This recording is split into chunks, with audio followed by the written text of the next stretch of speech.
Good morning, ladies and gentlemen, and welcome back to Bespoke channel, and also to the shoe series or footwear series.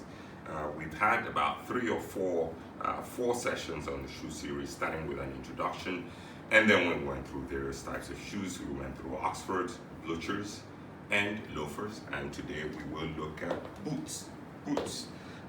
Just a little bit of a primer on boots. What we now call Oxfords or shoes or dress shoes initially were boots. Back in the 19th century and 18th century, there were actually no shoes as we know them today. No Oxford shoes or lace-ups or half shoes. All men wore then, right? And even women, whether they wore boots, and with suits, they wore Balmoral boots, which are basically lace-up boots. They look like what we would call today lace-up Oxfords, but they go all the way up, up to the ankle, above the ankle, up to the calf. They were called Balmoral boots, and these boots were worn by women alike. They wore these boots under their evening gowns. It wasn't up until the early 20th century where things started getting a bit more informal, and the strictures around dress codes became a bit more loosened, and then the notion of a half shoe was invented.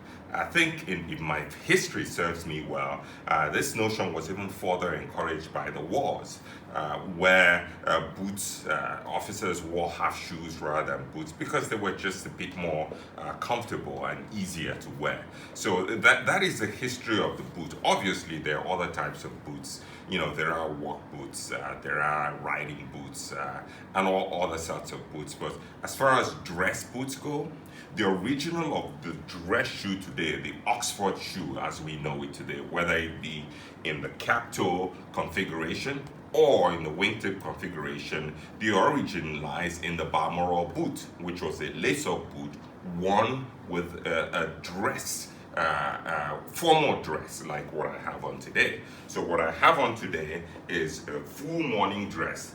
This used to be the business uniform of the day back in the 18th and 19th century. This is what men wore every day to work. The current lounge suit, as we know today, regular suit, was invented somewhere in the late, I believe, 19th century, early, or thereabout, as a less formal variant of the full dress suit, which is what I have on today. So this is a morning suit. Today it's reserved for weddings and formal occasions.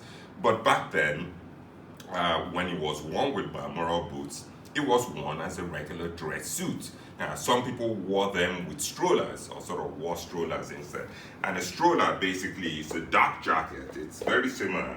You wore it with striped trousers like this and your Balmoral boots, but the jackets weren't cutaway coats. Instead, they were just regular black coats, either in a double-breasted configuration or single-breasted configuration. So that is the history of the Balmoral boot and how it used to be paired with formal dress. And so with that, we will now go into looking at the actual boots and how and when they should be worn. So we're gonna, as usual, look at some text here. This is again a book by Hugo Jacomet, Parisian gentleman. This is a chapter on John Lobb, the very famous bootmaker. And these are what you would call riding boots. You see, they're very, very long. I mean, very few people have reason to wear this today. They are a fashion statement, but obviously if you ride horses, if you're an equestrian, then certainly these come in handy. But these are very beautiful handmade boots. I've page marked some of the pages here. Now, this is a Balmoral boot. This is what I refer to when I talk about sort of how the suit used to be worn. This is a button boot. It's a Balmoral button boot. So if you look at this, it looks like an Oxford down here, but then it's got a shaft which ends just above the ankle. Today, or back then, it was also worn with laces. So it's called a lace-up Balmoral boot. It also used to be worn with buttons, as this indicates here, mostly by women. The women mostly wore theirs with buttons and men wore theirs with laces. But this is the original Balmoral boot and essentially the predecessor to the Oxford shoe as we know it today. Now, these are what you would call, well, they're dress boots, but they're more casual. So these are derby boots. The difference between this and the Balmoral Oxford boot, as you can see, is the difference between an Oxford shoe and a derby. So here you have essentially a closed lacing, whereas, or sort of an open lacing, whereas with an Oxford boot, it's a closed lacing. So very, very similar to the shoes. In the boots, closed lace boots, Balmoral boots, are formal and to be worn strictly and only with suits. Whereas, come closer, whereas derby boots, right, which are open lace boots, right, are to be worn more casually. So with casual suits, tweeds, corduroys, flannels, sport jackets, even in our day, folks wear them with jeans and other sorts of casual wear. But the difference between a Balmoral boot and a casual derby boot lies again in the closed versus open lacing. So this would be what you would call a casual derby boot, which which is more seen in this day. Balmoral boots are very rarely worn these days, except for those very, dedicated aficionados who have them custom made. So that's it. Here's another picture of the Balmoral boot. So as you can see here, this is a lace-up Balmoral boot. Again, it looks like an Oxford shoe from here. If you look, it looks like an Oxford shoe, and then it's got a lace with a shaft. So this is essentially a perfect picture of a dress shoe that was worn in the 18th and 19th century, even as early as the early 20th century. This is the ultimate Balmoral boot with a cloth shaft. This is called a haute paw. Essentially, it's a variation of a riding boot, which is like a full Chelsea, a whole cart with a little buckle in the back. Again, this is more of a sporting boot. So, and if you look here, this is another very popular type of boot called the Chukka Boot. It is very common in our times. The turf or Chukka Boot, and some people will call it ankle boot. It's very, very common in our time. Today, it's worn with jeans, it's worn with casual trousers. Actually, probably the most versatile boot today. If a man were to have a single pair of boots, I would certainly recommend the Chukka Boots, because you could dress them up, you could dress them down. You could wear it with a suit, you could wear it with a casual jacket, you could wear it with jeans. Some people might even wear them with shorts. So certainly very versatile, and most times the most versatile done in dark brown suede, which goes with just about everything.